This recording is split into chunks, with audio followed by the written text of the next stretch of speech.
Assalamu alaikum wa rahmatullahi wa barakatuhu qadrli do'stlar. Ramazon oyi izgi oy. Ammo lekin Ramazon oyini iya bo'lg'ash, biz ko'p uchraqda yo'g'olamiz. Nishlarga, nindi amallar qilarga, nindi izgiliklar bilan o'sha oyni mo'l qilarga. Bugun men sizga 7 Ramazon oyining izgi amali turida xabar etishakman. Eng birinchi mashhur bo'lgan amali ul uroza. Ramazon oyida Uraza tutib, Alloh Taolaga tanimiz bilan da, jonimiz, ko'nglimiz bilan da poklanu amali. Alloh Taolo har birimizga da poklanirga nasib aylasin. Shundan da uraza tutib, büyük ko'p kishilar turli she'rlardan orinalar. Büyük ko'p kishilar fizik yoqdan da, ya'ni tan yog'idan poklanib, tan yog'idan turli nashar odatlardan, nashar sifatlardan, nashar көңіл ауыртуларынан, мәсәлән, тәкәббірлік, усаллык, кызушан хәл, мәсәлән, яки минлек деген сыйфатлардан әкрен Аллаһ Тәгалә рәхмәте белән пакланалар. Шуңа күрә иң беренче гамәл ул ураза тоту. Икенчесе ул Аллаһ Тәгаләгә намазлар белән якынаю.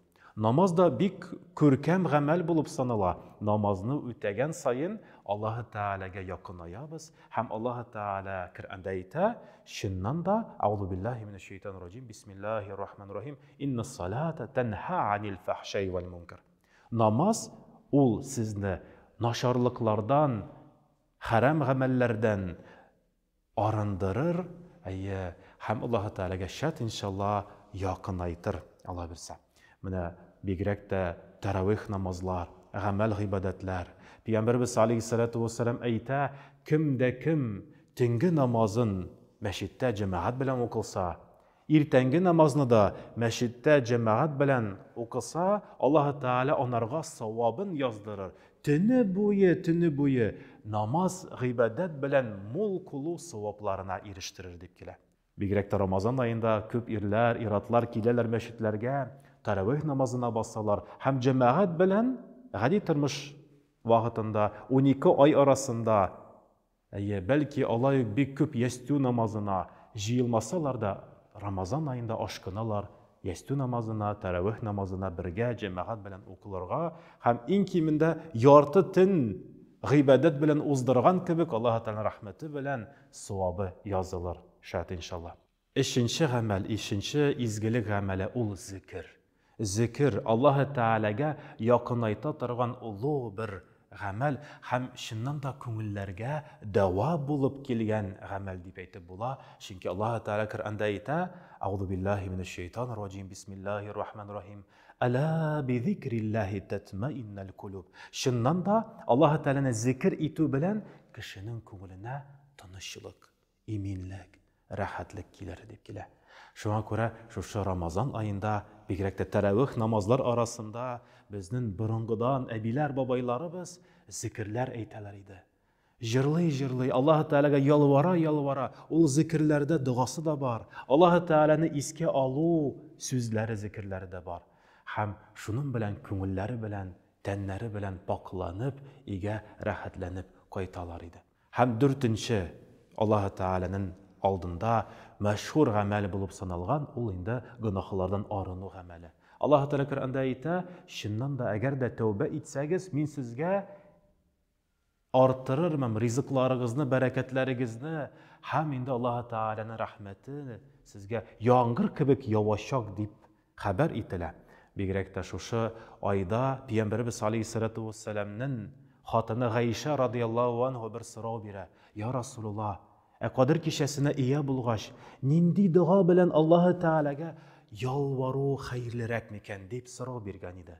Һәм Пәйгамбәрбез алейһиссалату вассалам Гайша анабызга да һәм һәрберебезгә дә шушы дуганы өйрәтә. Аллаһумма иннaka гафурун, кәримун, тухиббул гафва фаъфу анна.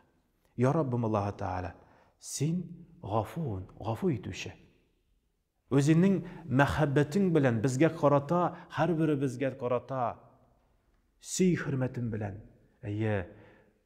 гафу итүче. Яратасың син гафу итәргә, я Раббым, һәм безнең белеп һәм белмичә эшләгән гөнаһларыбызны кичер, гафу ит, өзеңнең ихласлы бәндәләрдән булуын насип әйлә дип ялбару бик күркәм булып санала. 5-нче, Аллаһ Тәгаләнең рәхмәтенә якынайта торган шушы изге Рамазан аенда улуг гамәл ул Коръәнне уку. Аллаһ Тәгаләнең киңәшләре белән, хикмәтле белән тулы булган Коръән аятләрен укып, тормышыбызда аятта килгән киңәшләрне, насихәтләрне тормышыбызда куллану. Шуңа күрә инде Аллаһ Тәгалә һәрберебезгә дә шушы изге гамәлләрне үтәргә насип әйләсен. Һәм 6-нчы гамәл Аллаһ Тәгаләгә якынайта торган мәшһүр изге гамәлләр шушы Рамазан аенда булып саналган, ул да инде салават. Пәйгамбәрбез алейһиссалату вассаламга салават әйтү.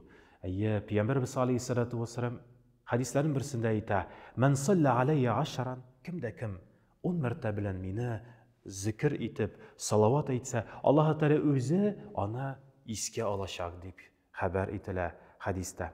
Шуңа күрә инде шушы мәшһүр изге Рамазан аенда күбрәк салаватлар әйтеп, Пәйгамбәрбез алейһиссалату вассаламның шәфәгатенә ия булучылар арасында булуын насип әйләсен. Һәм 7-нче гамәл ул да инде дуа. Пәйгамбәрбез алейһиссалату вассалам хадисләрнең берсендә әйтә: "Ад-дуау мухул гыйбада". Шуннан да гыйбадәтнең асылы ул дуа. Дуа белән ялварган вакытта, кеше ихлас күңел белән ялварганда, Аллаһ Тәгалә һич шиксез дуасын кабул итәчәк. Шат иншалла. Аллаһ Тәгалә Коръәндә хәбәр итә: "Эй бәндәләр, миңа дуаларыгыз белән ялварыгыз, җавап кайтарырмын", дип әйтә.